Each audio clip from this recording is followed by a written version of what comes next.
हाय, hello, नमस्कार. तर स्वागत आहे तुमचं माझ्या एका नवीन ब्लॉगमध्ये.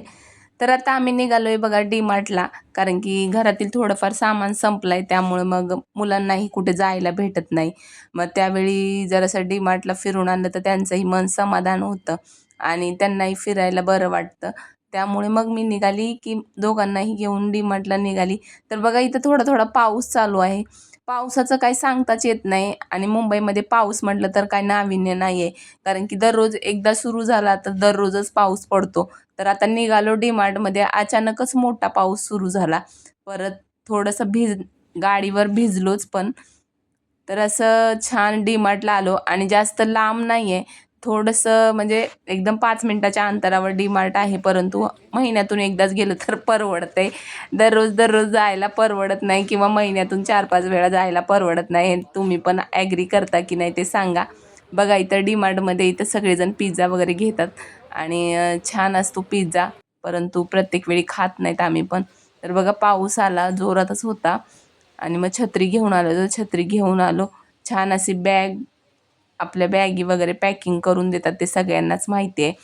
त्यानंतर मध्ये गेलो, छान ग्रोसरी घेतली, सामान घेतलं आणि ते पोरांना बघा पेन, पेन्सिल यांची प्रत्येकालाच आवड असते आणि आता दोघांनाही पेन लागत आहेत. पेन्सिल दोघांपैकी एकाला पण लागत नाही, त्यामुळे दोघांचं पेनसाठी खूप भांडणं असतात. तर पेन घेतले त्यांनी. छान ग्रोसरीचं सामान पण घेतलं होतं घरामध्ये लागणाऱ्या वस्तूंचं आणि कंपोज पण छान छान होते. तर आपल्या ब्लॉगवरती म्हणजे आपल्या चॅनलवरती कंपोस्ट बघा किती सुंदर सुंदर आहे, ते मी दाखवलं आहे. तर तो व्हिडिओ नक्की जाऊन चेक करा.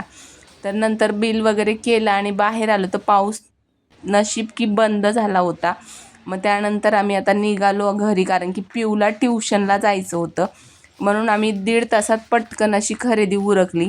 आणि बघा पोरांना खायला आणलं थोडंसं तर त्यातलं बघा असं काढून टाकतात. तर सगळं सामान त्यांनी काढून टाकलं आणि बघा आता घरी आली आणि मस्त असा काळा चहा पिऊला सोडून आली आणि काळा चहा ठेवला एका साईडला, भात लावलाय, डाळ आहे ऑलरेडी. आणि मग मस्त असा ब्लॅक टी पावसामध्ये अद्रकवाला मस्त घेतला आणि इथे शिवायचं बघा, त्याला भूक लागली होती म्हणून मग तो जेवण करत होता आणि मीही चहा आणि बिस्किट घेतलं होतं. कधी कधी खायला मज्जा येते. डीमार्टवरून आलो आणि त्यानंतर लगेच पिऊला जायचं होतं ट्युशनला. तिला ट्युशनला सोडलं आणि आता मस्त असा चहा घेऊन बसली.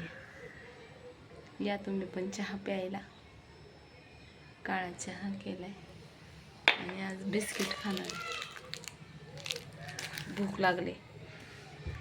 तर आता प्रत्येकाला भाजी बनवायची तर काय करायचं हे समजत नाही आणि काहीतरी तोंडाला चव येण्यासाठी तर विचार करून करून वरण भात भाजीचा भाकऱ्या केल्या, परंतु थोडंसं काहीतरी वेगळं म्हणून आपले बेसन पोळा असतात ना ते बनवले. म्हणजे थालीपीठासारखं बेसनाचे लावले तर छान लागतात. तर कधी कधी तिखट तिखट खायचं मन करतं तर मस्त वाटतं. तर इथं पिऊला दिले बघा भाकरी, ते थालीपीठ.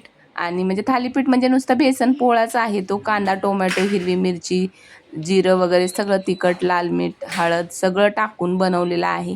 तर बघा असं चवीला खूप छान लागतो आणि तुम्ही कधी करता का ते नक्की सांगा. कारण की मला पण प्रत्येक वेळी तेच तेच खायला कंटाळा येतो आणि हल्ली तर भाज्याही व्यवस्थित आणि महाग आहेत खूप. त्यामुळे मग असं काहीतरी जुगाड करायला लागतं आपल्या महिलांना आणि चवीला पण छान लागतं आणि असंही खाल्लं तरी छान लागतं. मुलांना खूप आवडलं, प्रत्येकाला एक एक बनवलं आणि मस्त अशी जेवणं केले.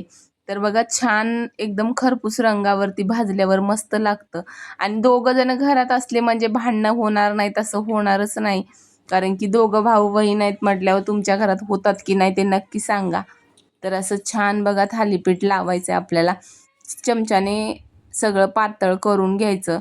आणि बघा इकडे भांडणं यांची.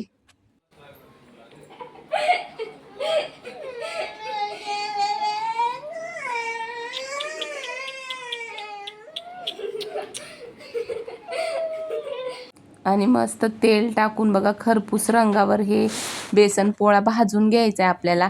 चवीला खूप खमंग लागतो आणि भाकरीसोबत खा, नुसताही खा, छान लागतो.